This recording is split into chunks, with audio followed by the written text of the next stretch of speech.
ఈరోజు simple and tasty recipe బెండకాయ fry. బెండకాయలు అయితే ఎప్పుడు కట్ చేసుకునే ముందు కడిగి కొంచెం సేపు ఆరబెట్టాక తుడిచి కట్ చేయాలి.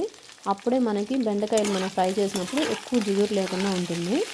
అట్లాగే మనం తాలింపు వేసుకున్న తర్వాత బెండకాయలు అయితే కొంచెం పెరుగు అయితే యాడ్ చేసుకోవాలి. పెరుగు యాడ్ చేసుకున్న దానివల్ల అయితే మనకి ఆ జిగురు అనేది కొంచెం తగ్గుతుంది. ఎప్పుడైతే బెండకాయలు కొంచెం పొడి పొడిగా వస్తుంది అనమాట మనం ఫ్రై చేసుకున్నప్పుడు.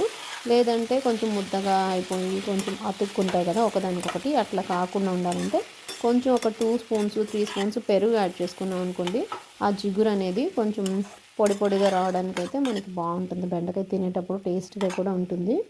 సో నేనైతే ఒక 2-3 స్పూన్స్ పెరుగు అయితే యాడ్ చేస్తాను అనమాట. అంతే, యాడ్ చేసిన ఒక 10 మినిట్స్ అట్లాగా మూత పెట్టేసుకోవడం, లేదంటే ఇవి కూడా అట్లాగే పెట్టేసుకోవచ్చు.